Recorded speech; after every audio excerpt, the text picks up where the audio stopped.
क्या आप जानते हैं न्यू ईयर 1 जनवरी को ही क्यों होता है? पहले तो 1 मार्च से शुरू होता था और साल भी 12 नहीं बल्कि 10 महीनों का था। ये कैलेंडर की तरतीब क्यों और किसने बदली? चले मैं बताती हूँ। रोमन कैलेंडर की बुनियाद खुद रोम के बानी रोम्युलस ने रखी। एक ऐसा साल जो मार्च से शुरू होता था, क्योंकि रोम में वक्त का हिसाब नहीं, जंग का हिसाब अहम था और मार्च जंगों का मौसम था। इसका नाम मार्स की निस्बत पर रखा गया, जो जंग का देवता था। और फिर अप्रैल यानी बहार और देवी एफ्रोडाइट के नाम पर रखा गया। मई रखा गया माया के नाम पर, जो नशोनुमा की देवी थी। जून रखा गया जोनू के नाम पर, जो शादी और ताकत की मलका थी। और बाकी के महीनों के नाम लैटिन लेटर्स पर रखे गए, जैसे कि क्वाइंटलिस 5th, सेक्सटिलिस 6th, सितंबर 7th, अक्टूबर 8, नवंबर 9th, दिसंबर 10th। सर्दियों के दिनों को तो गिना ही नहीं जाता था,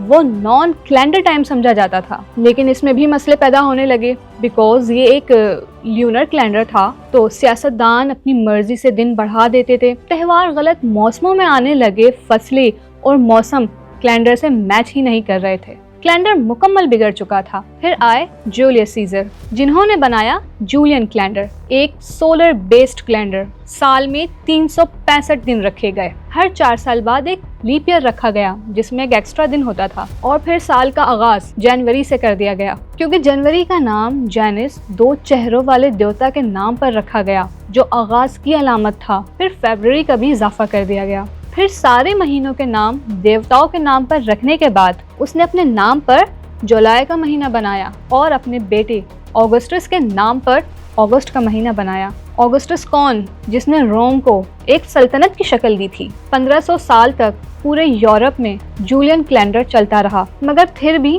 थोड़ा ड्रिफ्ट रह गया। हर साल 11 मिनट कम होने लगे। सदियों बाद फिर फर्क पड़ गया। यही फर्क बाद में 16वीं सेंचुरी में पोप ग्रेगोरी ने दुरुस्त किया। इस फर्क को दुरुस्त करने के लिए उसने अक्टूबर के महीने से 10 दिन काट दिए। सीधा 4 अक्टूबर के बाद 15 अक्टूबर रखा गया और ग्रेगोरियन कैलेंडर इस तरह बना, जो आज पूरी दुनिया इस्तेमाल कर रही है। और यही तारीखी ग्लिच आज भी चल रहा है। क्या आपको ये बात इससे पहले मालूम थी? कमेंट्स में लाजमी बताएं। Happy new year.